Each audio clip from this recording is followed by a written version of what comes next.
I have not been involved with any narco and pogo groups.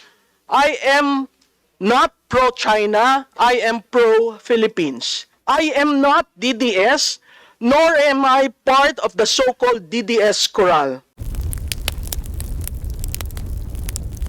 Ma'am Malou Thank you. Tiquia. Thank you, You are Mr. Chairman. recognized, ma'am. Good afternoon, Mr. Chairman and your honors. Thank you for your invitation for me to, quote, share your knowledge and experience with social media with the end in view of promoting accountability, authenticity, and digital well-being. I am Malou Tiquia. I'm an op-ed columnist of Manila Times for 12 years now and a political consultant for 30 years. I spent my young productive years in the Senate in 1987 to 1989 and in the House of Representatives from 1992 to 1999.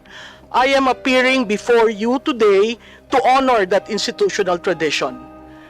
How do I use social media channels? I use it as a platform for commentaries, advocacies, and as alternative classroom to discuss hot-button issues, explaining and making sense of issues to the public. I am not a blogger or a vlogger. I have a personal meta page. I do not have a social media company. I have not been involved with any narco and pogo groups. I am not pro-China. I am pro-Philippines. Having said that, allow me to state for the record that despite not being in a public office, I too am fair game. I have been bashed, bullied, accused of so many things, but when it comes to factual matters, malicious attacks, I choose my legal rights. One, against a lawyer who claimed that I was part of the Marcos Jr. campaign in 2022, and because of my survey results, I got a penthouse in BGC and drives around in a Range Rover. Both were lies. The case is pending. Then a private group in Meta chose to put out in public a photo of so-called DDS chorale with me on the center with a pig snout. Mind you, there were more than 12 persons there, some of whom I do not personally know.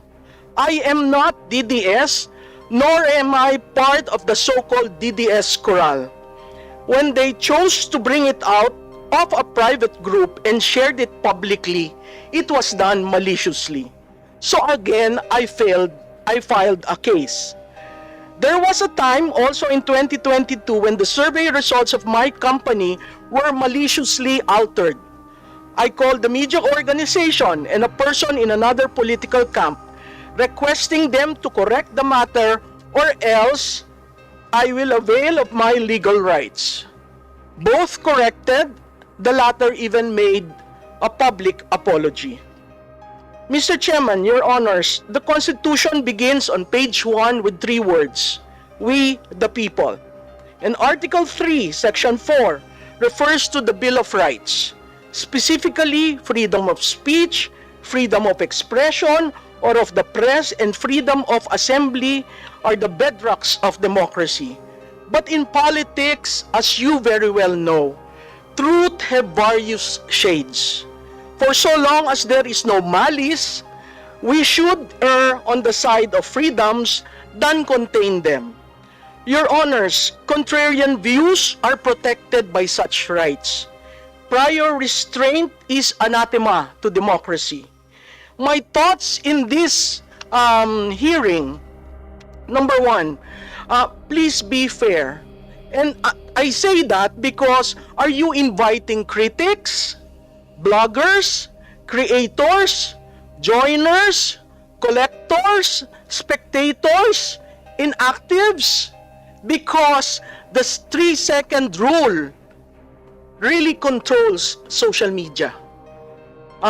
These are the different classifications when you refer to social media. If Congress wants to deal with false narratives, all sides must be present.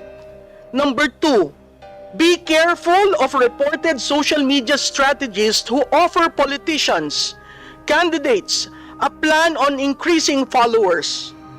Your Honors, Mr. Chairman, Followers are not voters. And the staggering costs are so scandalous and borders on being scams. You are being scammed if you follow the dictate of the more followers, the better for campaign.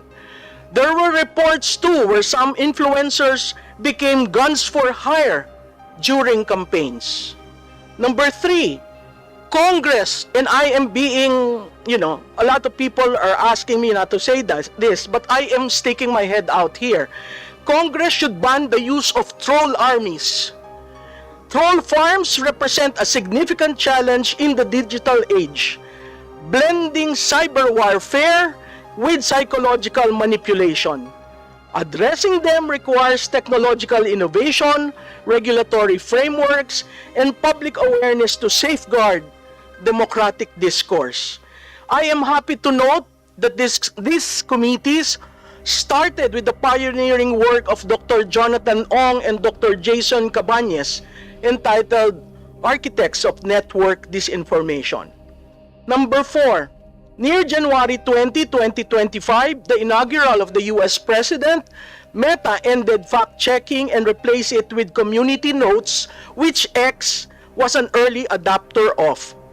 This is an evolving matter that we need to consistently be aware of, as well as AI and deepfakes. Congress should study what has been done in various countries that have implemented measures to ban or regulate the use of troll farms and coordinated inauthentic behavior, especially during campaigns and elections. I am referring to some 11 countries here for you to consider. As far as EU is concerned, they came up with the Digital Services Act and the Code of Practice on Disinformation. The US has Honest Ads Act. Germany has the Network Enforcement Act. France bans false information spread close to elections and mandates ad transparency. Brazil has fake news law that criminalizes the creating of fake accounts to spread election falsehoods. Taiwan recently criminalized foreign interference, including disinformation campaigns, with a fact-checking initiative to counteract troll army activity. Canada has Elections Modernization Act that prohibits foreign interference and mandates ad transparency. Australia has Electoral Integrity Bill criminalizing foreign interference and requires ad disclosure. The UK has an online safety law that holds platforms accountable for harmful content, including election disinformation. South Korea criminalizes spreading false information during campaigns. And Singapore, which was mentioned a while ago, allows government correction and removal of falsehoods. The 3-second rule is the controlling law in social media. And because of that, legislation has to be circumscribed and made quickly so that for the 2025 elections, we remove the disinformation effect of the troll farms. Thank you, Mr. Chairman, and your honors.